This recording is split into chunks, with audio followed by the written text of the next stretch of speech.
ಮಹಾನ್ ನಾಯಕ ಡಾಕ್ಟರ್ ಬಾಬಾ ಸಾಹೇಬ್ ಅಂಬೇಡ್ಕರ್ ಅವರ ಬಗ್ಗೆ ಕೀಳಾಗಿ ಮಾತನಾಡಿರುವ ಕೇಂದ್ರ ಗೃಹ ಸಚಿವ ಅಮಿತ್ ಶಾ ಹೇಳಿಕೆ ಖಂಡನೀಯ.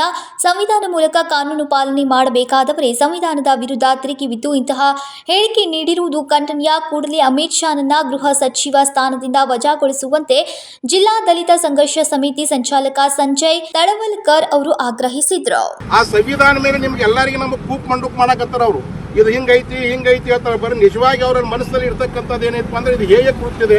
ಒಬ್ಬ ಗೃಹ ಮಂತ್ರಿಯಾಗಿ ಈ ದೇಶದಲ್ಲಿ ಶಾಂತಿಯನ್ನು ಪ್ರಸ್ತಾಪಿತ ಮಾಡ್ತಕ್ಕಂಥ ಒಬ್ಬ ವ್ಯಕ್ತಿ ಅಶಾಂತಿಯನ್ನು ನಿರ್ಮಾಣ ಮಾಡ್ತಾ ಇದ್ದಾನ. ಅದಕ್ಕಾಗಿ ಅಲ್ಲಿ ಹೌಸ್ದಲ್ಲಿ ಕೂಡ ಇಡೀ ಎಲ್ಲ ದೇಶದಲ್ಲಿ ಇರ್ತಕ್ಕಂಥ 263 ಜನ ಪಾರ್ಲಿಮೆಂಟ್ ಮೆಂಬರ್ 243 ಜನ ಪಾರ್ಲಿಮೆಂಟ್ ಮೆಂಬರ್ ಕೂಡ ಇವತ್ತು ಆ ಮೋದಿ ಅವರಿಗೆ ಮತ್ತು ಶಾ ಅವರಿಗೆ ವಿರೋಧನ ಮಾಡ್ತಾ ಇದ್ದಾರೆ. ಎಲ್ಲ ಪಕ್ಷದ ವಿರೋಧ ಪಕ್ಷದವರು ಪಾರ್ಲಿಮೆಂಟ್ ಹೌಸ್ನಲ್ಲಿ ಇರ್ತಕ್ಕಂಥ ಕೆಳಮನೆ ಮತ್ತು ಮೇಲ್ಮನೆಯಲ್ಲಿ ಇರ್ತಕ್ಕಂಥ ಎಲ್ಲ ಪ್ರತಿಪಕ್ಷದ ನಾಯಕರು ಕೂಡ ಅವರ ರಾಜೀನಾಮೆಯನ್ನು ಕೇಳಿದಾರೆ. ಮತ್ತು ನಿಜವಾಗಿ ಅವರು ರಾಜೀನಾಮೆ ಕೊಡೋದು ಸೂಕ್ತ.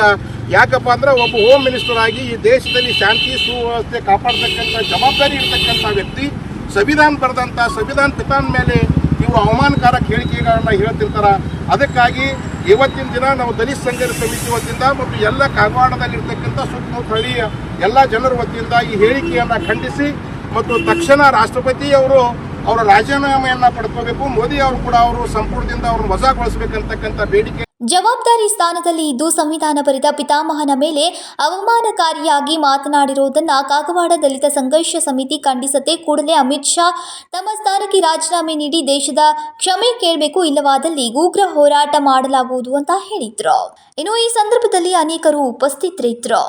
ವಿಜಯ ಮಹಂತೇಶ್ ಅರಕೆರೆ, ಕೆಎಂಎಂ ಕನ್ನಡ ನ್ಯೂಸ್, ಕಾಗವಾಡ.